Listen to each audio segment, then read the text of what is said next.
네, 행복한 아침입니다. 네. 우리 이봉희 집사님, 긴 한국 여행을 마치시고 돌아오신 것을 진심으로 환영합니다. 네, 우리 모두가 많이 기다렸습니다, 그죠? 아주 건강한 모습으로 오신 것 기쁩니다. 어제 4시 50분에 아이가 태어났습니다. 많이 기도해 주신 모든 분들 정말 감사드립니다. 네, 너무 팔불출 같은 소리 하면 안 될 것 같아서.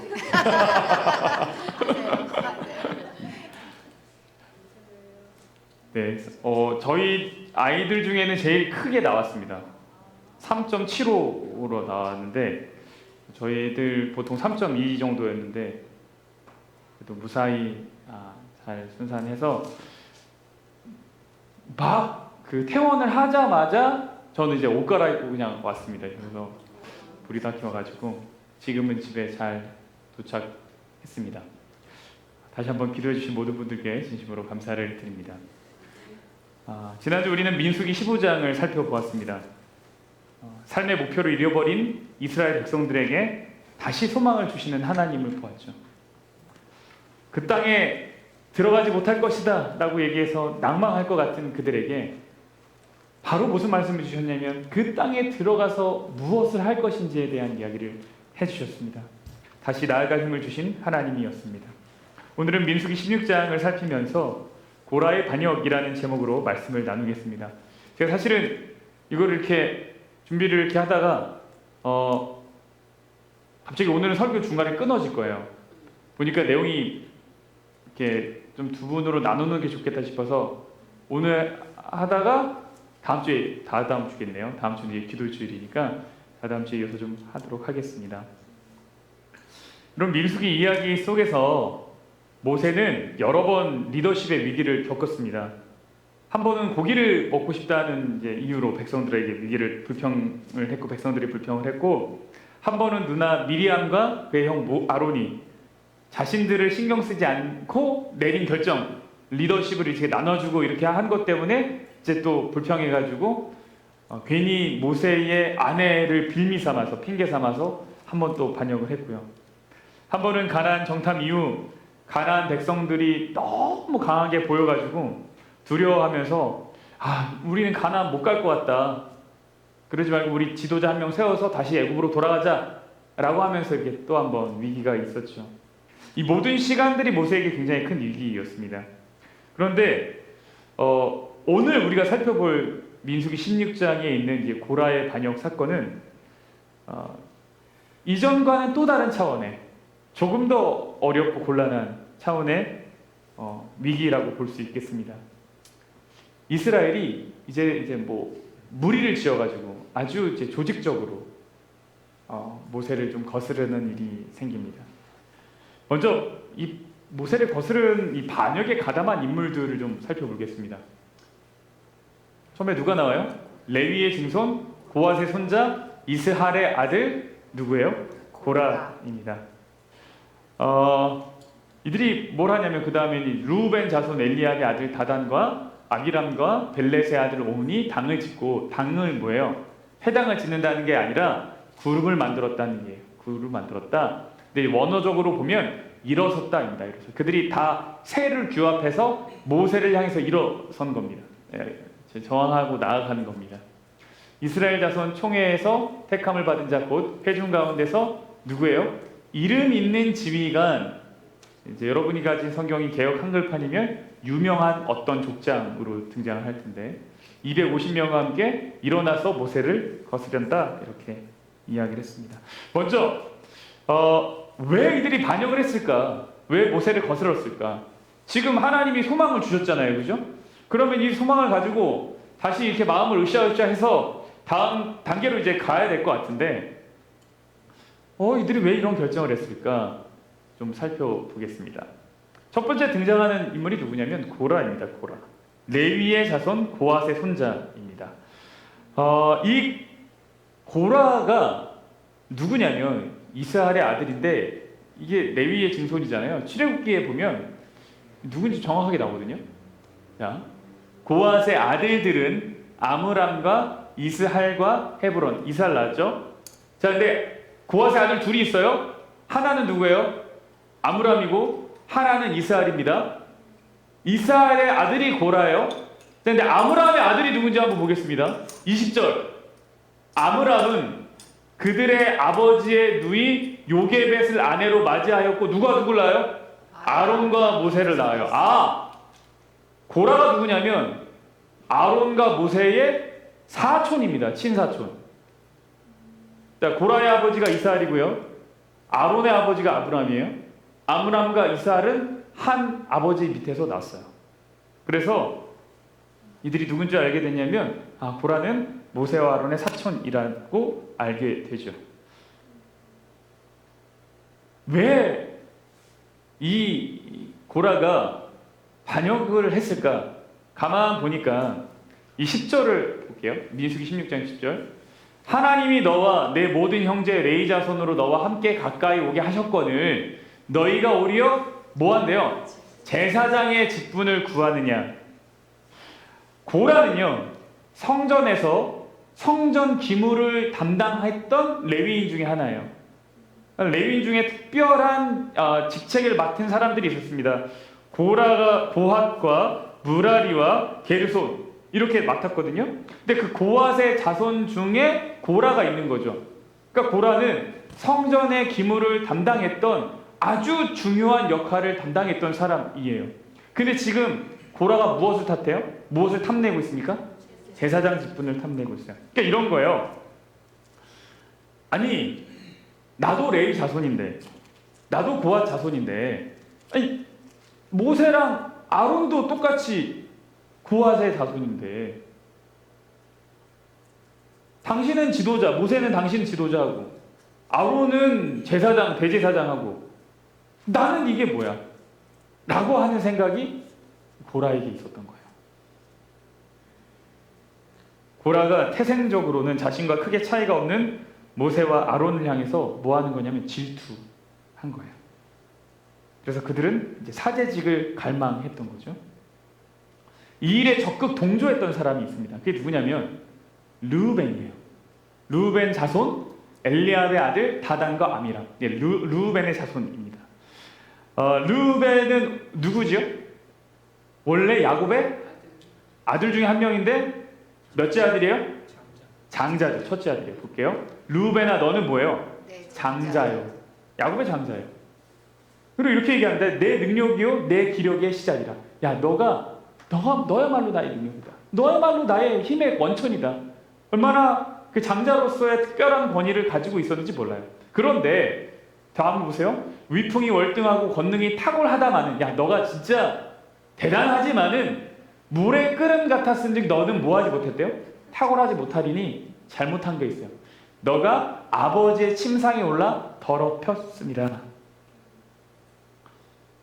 르우벤이요, 아버지의 갑자기 이름 생각이 안 납니다. 빌하, 그렇죠. 빌하를 이렇게 관계를 맺어가지고 근친상간을 하게 됩니다. 근데 이것 때문에 르우벤이 가지고 있는 모든 장자의 권한을 잃어버리게 돼요. 그래서 제사장 직분은 레위에게 가고요. 장자의 권한, 언약의 계승자로의 역할은 유다에게로 갑니다. 그러니까 르우벤이 다 잃어버렸어요. 그러니까 르우벤의 자손들은 원래는 우리 할아버지가 뭐만 안 했으면, 실수만 안 했으면, 저 자리 내 자리, 원래 내가 장자야. 내가 혈통으로 따져봐. 내가 장자야. 이런 마음이 르우벤의 자녀들에게 있었던 거예요. 그 마음이 16장 12절, 13절, 14절에 나옵니다. 볼게요.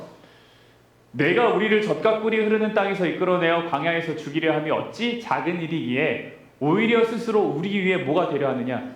왕이 되려 하느냐? 이 얘기가 누가 하는 거냐면 지금 르우벤의 자손들이 모세에게 하는 거예요. 너가 왜 우리의 왕이 되려고 하느냐? 이게 무슨 얘기야? 모세야, 너는 우리 왕은 아니야. 우리 왕이 아니야. 그럼 무슨 얘기야? 우리 왕은 우리가 뽑는다.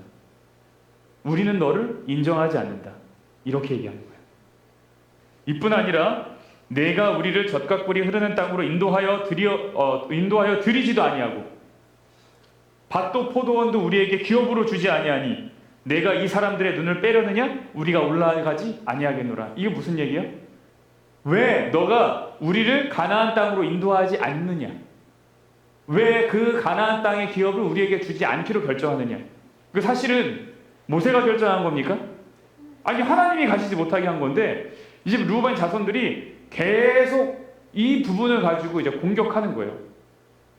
너가 이 사람들의 눈을 빼려느냐? 이게 뭐냐면 굉장히 현혹을 시키고 지금 가나안에 있는 그 포도성이 다 보여주고서는 이제서야 이렇게 안 들여보내는 거냐?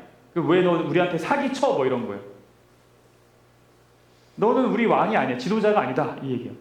그러니까 르우벤은 어떤 갈망이 있냐면 제사장직에 대한 갈망은 없어요. 그 뭐에 대한 갈망이 있냐면 행정자로서의 갈망이 있는 거예요. 다시 그 장자의 권한을 갖추고 싶은 거죠. 그러니까 자꾸 이 문제를 어떤 식으로 끌고 가는 거예요? 어떤 행정적인 일로 끌고 가는 거예요. 네. 근데 공교롭게도 이 사람들이 되게 재밌습니다. 여러분 민수기에 보면은 이제 성막의 구조가 나오고 그다음에 진의 구조가 나오잖아요. 누구는 어디에 텐트 치고 어디에 텐트 쳐라. 요 르우벤이랑 이 고핫 자손, 그러니까 고라가 어디에 있냐면요. 굉장히 같이 있습니다. 가까이 있습니다. 보세요. 남쪽을 보세요. 성막이 중심이고요. 그 아래 보면 고핫 자손이죠. 고핫의 자손 중에 고라가 있어요. 그 바로 아래 누가 있어요? 르우벤이 있어요. 르우벤이 있어요. 그러니까 그들은 서로 가까운 곳에서 지내면서 뭐 하는 거예요? 이렇게 가까운 데 있으니까 불러가지고 이제 계속 이제 쑥닥쑥닥 하는 거예요. 이게 어느 순간 한 번에 나온 게 아니라 계속 쑥닥쑥닥. 그러니까 가까이 살면 더 좋은 선한 능력을 이제 발휘해야 되는데, 그죠? 가까운 이웃들과 함께. 근데 이들은 뭐 한 거예요? 가까이 있으면서 자주 만나면서 맨 지도자국하고 이제 쑥닥쑥닥하고 반역을 일으킬 준비를 하고 있었던 겁니다. 그 세 번째 등장하는 여기에 합류했던 사람이 누구냐면요. 이름 있는 지휘관, 유명한 어떤 족장입니다. 그 당시 이스라엘 백성들에게는 굉장히 인지도가 있었던 사람들이라는 거죠. 250명이 그냥 지나가는 누군가가 아니라 나름 한가닥 한다는 사람이에요. 교회에서. 내가 왕년에 그래도 잘 나갔다라고 하는 사람들, 내가 그래도 수석 집사야, 내가 장로야, 뭐 이런 사람들. 근데 거기에 이제 타이틀에 힘 딱 주고 이름이 있는 사람들. 근데 그때 당시 이름이 있으면 뭐 합니까? 하나님은 그들의 이름을 기록하지 않으셨어요. 네. 하나님이 보시기에는 이름이 없는 족장이죠. 그러니까 이런 생각이 들어요. 우리는 사람에게 인지도를 얻으려고 하는가? 아니면 정말 하나님이 귀하게 보시는 사람으로 살기를 원하는가? 네. 생각해 보게 되는 거죠. 그리고 여기에 이제 온이라는 사람이 나오는데요. 온은 여기에 한번 등장하고 이후에 나오지를 않습니다. 그래서 학자들이 생각하기에는 처음에는 이렇게 반역에 가담하려고 좀 이렇게 했다가 나중에 이렇게 뒤로 좀 빠진 것이 아닌가, 물러난 게 아닌가 이렇게 생각을 합니다. 그래서 아무튼 이제 크게 덩어리로 보면 르우벤의 자손들, 그리고 고라의 자손들, 고라, 르우벤의 자손들, 그리고 이제 이스라엘에 이름이 있다고 하는 이제 족장 250명. 그렇게 이제 세를 규합해가지고 모세를 향해서 일어납니다. 반역의 내용이 무엇인가? 일어나서 뭐라 그러냐면 이렇게 얘기해요. 그들이 모여서 모세와 아론을 거슬러 그들에게 이르되 너희가 뭐한대요? 분수에 지나도다.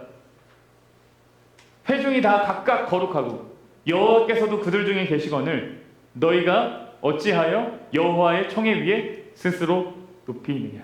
너희가 분수에 지나도다. 이 얘기는 너희가 너무 많이 소유하였다 이 얘기야. 너희 너무 많이 가졌어. 뭘 가졌다는 거야? 권력을. 너희 권력을 너무 많이 가졌어. 나도 레이자손이야. 나도 장자의 권한이 있어. 이거 나눠줘야지. 그래서 이들이 주장하는 게 뭐냐면 권력과 특권의 민주화입니다. 다 골고루 나눠맞자 이런 얘기를 막 하는 거예요. 그러나 그 안에 진짜 들어있는 마음은 뭐냐면 공평함이 아니라 개인의 욕심입니다. 그 이후에 그것을 좀 우리가 살펴볼 수 있는데 두 번째 이야기는 뭐냐면 회중이 다 각각 뭐 하대요? 거룩하다. 그들 여호와께서도 그들 중에 계시다 라고 이야기합니다. 이 얘기가 사실은 출애굽기 19장 6절에 있는 그 너희가 내게 대하여 제사장 나라가 되며 거룩한 백성이 되리라 라고 하는 이 하나님의 말씀에 근거한 이야기이긴 합니다. 하나님이 이스라엘을 부를 때 이 나라 자체를 제사장의 나라라고 불렀어요. 누구의 제사장이에요? 모든 인류의 제사장으로서 부르셨어요. 네. 그래서 이들이 지금 이야기하는 거는 야 우리도 다 각각 거룩하다 이렇게 이야기하는 게 나름 근거는 있어요. 네? 근거는 있어요. 그러나 그 내면을 들여다보면 자신의 욕심을 하나님의 말씀으로 정당화하는 거예요. 그러니까 여러분 겉으로 보기에 그럴싸한 것도 굉장히 많아요. 우리가 잘 구별하지 못하는 것들 많아요. 그것만 보면 정말 그럴듯하게 보여요. 그러나 그 안에 심중에 있는 것이 무엇인가? 이것이 진짜 중요한 거죠. 그리고 세 번째는 여호와의 총에 의해 스스로 높인다라고 이야기합니다. 이게 언어로 다른 말로 보면 총에 위에 너희들이 족장 노릇을 하는구나 이런 얘기입니다. 근데 생각해보면 아론이랑 모세만 족장이에요? 아니잖아요. 자기들도 다 족장, 250명은 다 족장이잖아요. 그죠? 그러니까 이들이 아주 뭔가 갖다 붙일 수 있는 걸 다 갖다 붙여서 반영을 했다라고 볼 수 있어요. 이들의 주장이 잘못된 부분들이 있습니다. 첫 번째, 모세 아론은 자기 스스로 높인 것이 아니에요. 총에 의해 스스로 높이느냐? 아니에요. 하나님이 직접 제사장들을 임명하시고 그들에게 제사장 직분을 주셨어요. 성경의 권위는 두 종류의 권위가 있습니다. 첫 번째, 하나님 그분이 갖고 계신 권위가 있어요. 또 하나의 권위는 뭐냐면 하나님이 주신 권위가 있어요. 둘 다 권위예요. 근데 하나님이 주신 권위를 거스를 때 마치 하나님 당신께서의 권위를 거스르는 것처럼 이해합니다. 그래서 그거를 엄중하게 다루세요. 근데 제가 이 이야기를 하는 것이 사실 굉장히 조심스럽습니다. 왜 조심스러울까요?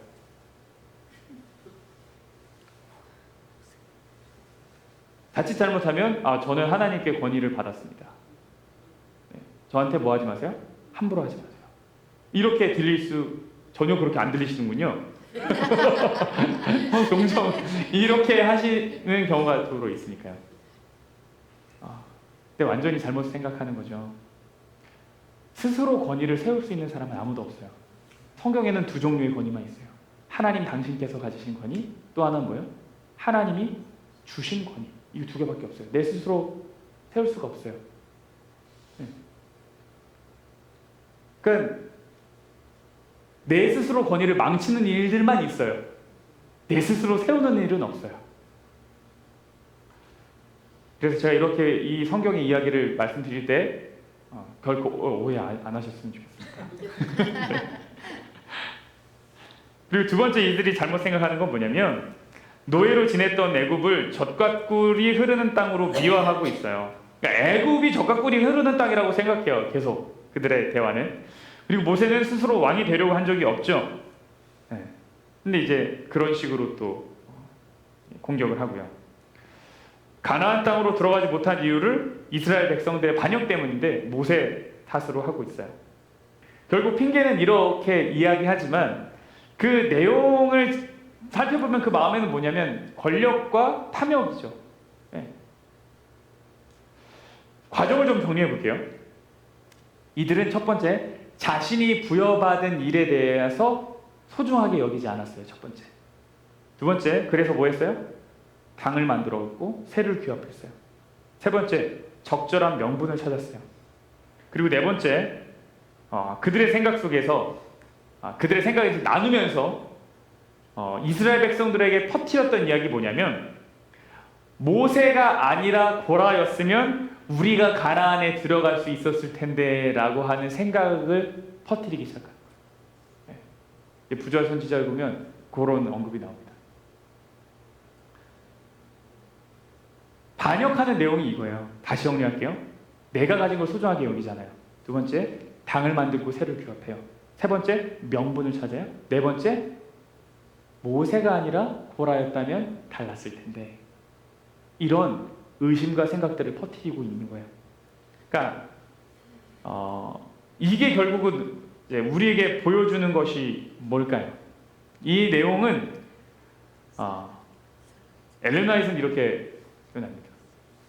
이 반역은 하늘나라 반역의 축소판이다. 이렇게 얘기를 해요. 이 반역은 하늘나라 반역의 축소판이다. 여러분, 민수기 읽기가 지루하고 이거 여러분 앞에서 12장부터 반역이 시작되는 이야기부터 이렇게 쭉 읽어가다 보면 16장쯤 가면 이제 속이 터집니다. 아, 진짜. 빨리 가나안 가야지, 지금 뭐 하는 거야. 막 읽으면 막 가슴이 답답해요. 이게 우리에게 막 재미없는 이야기가 되고 괴로운 것은 인구조사 때문이 아니에요. 이게 재미없는 이유가 인구조사 때문이 아니라 가만 보니까 반복된 불평과 불만, 반역의 이야기가 이들의 운명을 완전히 망가뜨리고 있기 때문에 우리가 이거 읽을 때 괴로워요. 재미가 없죠. 이제 그만할 때도 된 것 같은데 계속 반역하거든요. 이게 마치 누구 이야기 같아서 그런 거예요? 나의 이야기 같아서 그래요. 민수기가 재미없는 이야기는 이 이야기가 내 이야기라서 그래요, 사실. 근데 뭐 하는 거예요? 우리가 외면하는 거예요. 그리고 이것이 우리의 마음을 무겁게 하고 괴롭게 하는 것은 그들의 반역의 과정이 사단의 최초의 반역의 모습과 굉장히 닮아있기 때문입니다. 사단 역시 최초에 반역할 때 질투하는 것, 내가 욕심내는 것 감추지 않았어요. 감추지 않았어요. 그러나 그걸 어떻게 드러냈냐면 새를 규합하고 당을 조직하고 그리고 반역을 했어요. 천사들 사이에 질문 하나를 계속 던지는 거예요. 하나님이 정말 사랑이신가? 하나님 정말 사랑이신가? 만약에 하나님이 아니었다면 이런 의심들을 계속 남기게 되죠. 그게 똑같이 이야기가 누구에게 있는 거예요? 아담과 하와에게도 이 내용이 똑같이 전해져요. 하나님의 법을 꼭 지켜야 하는가? 하나님은 너무 팍팍한 분이 아닌가? 무엇보다 그들이 반역하는데 결정적인 내용이 뭐냐면 아론과 모세라는 그들의 지위예요. 이들이 무슨 생각했냐면 나와 크게 다르지 않는데 왜 저 사람만 특별해? 이거예요. 내가 보기엔 나랑 다른 게 없는데 왜 저 사람만 특별해? 여러분, 사단이 최초에 반역을 할 때요, 하나님을 거스르지 않았어요. 하나님을 대놓고 거스르지 않고 누구를 처음에 공격했냐면 예수님을 공격했어요. 왜? 예수님은 종의 형체를 취하시는 분이거든요. 그분이 때로는 누구의 형체도 취하세요? 천사의 모습도 취하세요.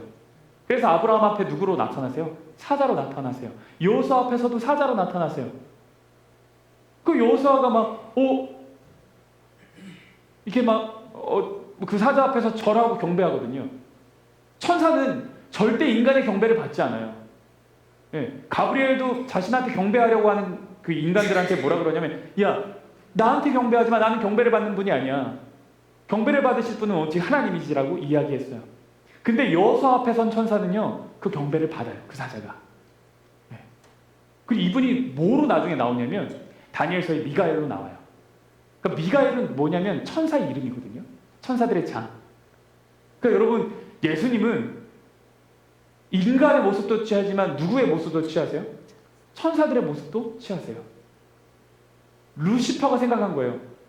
나랑 비슷한데 나도 천사고 내가 보기엔 겉모습은 뭐예요? 저 사람도 천사인데 왜 저기만 경배받아?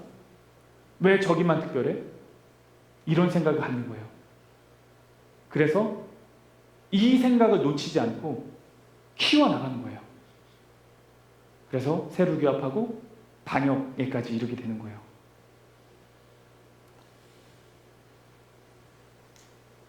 여러분, 이제 우리의 질문이 이거예요. 그래요. 보라의 반역이 이야기가 있었고 그 이야기가 하늘의 반역의 이야기와 너무 비슷한데 이 이야기가 우리의 삶 가운데도 있을까요? 우리의 삶 가운데는 어떻게 있는지 좀 봐야 될 것 같아요. 1장 민수기 16장 9절 제가 진짜 너무 바빠가지고 슬라이드 만들다가 여기까지밖에 못 만들었어요. 네. 만들다가 퇴원하느라고 그랬는데 16장 9절을 볼게요. 오늘 16장 9절을 보시면 이런 말씀이 있습니다. 이게 너무 중요한 말씀인데 제가 이걸 이스라엘의 하나님이 이스라엘 회중에서 너희를 구별하여 자기에게 가까이 하게 하사 여호와의 성막에서 봉사하게 하시며 회중 앞에 서서 그들을 대신하여 섬기게 하심이 너희에게 작은 일이겠느냐? 너희에게 작은 일이겠느냐? 그러니까 모세는 이제 고라에게 말하는 거예요. 고라 자손들에게 뭐라고 얘기하는 거냐면, 너희도 하나님의 성막에서 이스라엘 백성들 대신해서 봉사하잖아. 이것이 어떻게 작은 일이라고 생각할 수 있겠어? 라고 하는 거예요. 그 얘기는 고라는 자신이 맡은 일을 어떻게 생각한 거예요? 작은 일로 생각한 거예요. 그러니까 누군가를 섬기는 일에 숭고함을 잃어버린 거예요. 누군가를 위해 봉사하는 것이 싫은 거예요. 나는 돋보이고 싶은데 내가 안 돋보이는 거예요. 그래서 나에게 주어진 일이 작다고 생각하는 거예요. 여러분, 우리가 좀 더 효율적으로 어떤 역할을 분배하고 자리를 배치할 수 있을까요? 그럼요. 예. 어제 이 A라는 일을 했던 사람이 내년도에 B를 했을 때 훨씬 더 잘할 수도 있어요. 때로는 그 자리가 흔히 말하는 이제 다음 자리, 더 높은 위치가 될 수도 있죠. 그러나 그것이 우리 각자가 지금 맡은 일이 작다는 걸 의미하는 건 아니에요. 결코 오해하면 안 돼요. 하나님께 부여받은 모든 일들은 다 숭고하고 귀한 거예요. 이것을 귀하게 여긴 사람들은요, 봉사할 때 기쁨이 있어요. 내가 받은 일 하나를 하늘 때 기쁘게 해요. 그 아이들이 가끔씩 이제 생존일 알 지키다가 뭐 좀 도와달라고 하면은 굉장히 좋아해요. 처음에 뭐 갖다 줄까? 오늘도 이제 차에서 딱 내려서 아기 데리고 딱 들어가니까 갑자기 이제 우리 애들은 처음 보니까요, 둘째랑 셋째가 막 맨발로 뛰어나와서 막 깡충깡충 뛰는 거예요. 막 그래서 뭐 도와줄 거 없어? 도와줄 거 없어? 얘기하는 거예요. 이게 이제 기쁜 거죠. 근데 이제 나중에 시간이 지나서 일하라 그러면 이제 안 하는 거예요. 왜냐면 그건 이제 자기한테 작은 일이 된 거니까요. 귀하지 않게 된 거거든요. 근데 여러분, 자기에게 주어진 일을 기쁘게 하는 건 이게 귀할 때예요. 귀할 때. 네. 그러니까 여러분, 하늘나라의 반역이 우리 일상에 어떻게 드러나는가? 나에게 주어진 일을 귀하게 여기지 않을 때예요. 네. 그러면 거기서부터 사실 그 반역의 씨앗의 영향력들이 이제 퍼져 나가는 거죠. 두 번째는 타자를 괴물로 만드는 거예요. 모세는 말씀드렸다시피 스스로를 높인 적이 없습니다. 결코 스스로를 높인 적이 없어요. 근데 이 사람들이요, 그러니까 모세를 거스르는 사람들이 자기의 주장을 정당화하기 위해서 선택한 게 뭐냐면 모세를 나쁜 사람 만든 거였어요. 그러니까 나를 정당화하기 위해서 선택한 방법이 모세를 나쁜 사람 만드는 거였어요. 여러분, 이게 정말 나쁜 일이에요. 나의 정당함을 주장하기 위해서 다른 사람 깎아내리는 거예요. 근데 이걸 사람들이 인정 안 해주잖아요. 처음에 정당함에 대해서 안 받아들여 주잖아요. 그러면 사람이 어느 순간 이게 그 유혹에 빠지게 돼요. 그래서 누군가를 이제 나쁜 사람으로 만들어요. 하찮은 사람으로. 남 중에는 괴물로도 만들어요. 여러분, 이게 하늘 반역의 이야기가 우리 일상에 어떻게 녹아들어져 가는지에 대한 이야기예요. 네. 세 번째는 이들이 하나님을 이제 거스르는 거죠. 하나님께 주권이 있기 때문에 하나님과 바른 관계에 있어야지만 바른 해석을 할 수 있고요. 이것이 이제 잘 볼 수 있는데요. 이들은 이 해석하는 중심에 누구를 뒀냐면 하나님을 두지 않고 나를 둔 거예요. 자기 자신을요.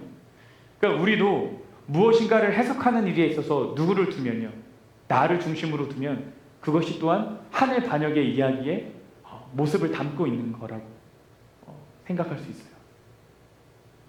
가나안 정탐꾼들이 가나안을 보았을 때 해석의 차이라 그랬죠. 본고는 똑같았어요. 그걸 어떻게 해석하느냐의 차이였어요. 해석이 정말 중요한 건데 고라와 지도자들은요, 하나님과의 친밀한 관계가 아니라 보이는 권력을 탐했습니다. 참된 권위는요, 힘이 아니라 하나님과의 관계로부터 나오는 거예요.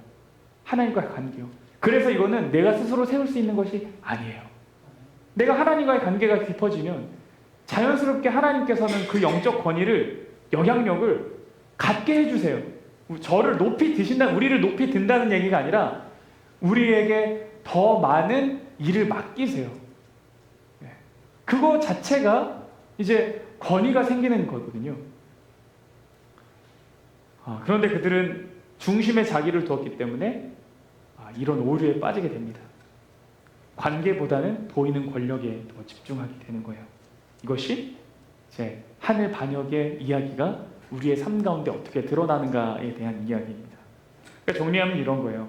주어진 일을 소중히 여기지 않고 감사하지 아니하고 비교하게 할 때, 나의 정당성을 주장하기 위해서 타인을 나쁜 사람 만들 때, 하나님과의 관계가 아니라 보이는 권력, 어떤 정치적인 것으로 문제를 해결하려고 할 때, 사실 이것이 하늘 반역의 이야기가 우리 삶에 이렇게 드러날 수 있는 순간이에요. 여러분 가만히 이거 보니까요, 이 세 가지를 제가 가만히 보니까 이 세 가지에 가장 많이 노출되는 사람이 누군가 봤더니 목회자더라고요. 내 교회가 소중하지 않고 남의 교회가 커 보일 때, 내 교회가 할 수 있는 일을 고민하지 않고 남의 교회, 다른 교회의 사역들을 탐낼 때, 내가 리더십의 위기가 왔을 때, 모세는 16장 보세요. 끊임없이 하나님 앞에 나와요. 계속. 이건 우리가 지금까지 계속 반역의 과정 중에서 살펴볼 때 모세가 했던 것들이잖아요.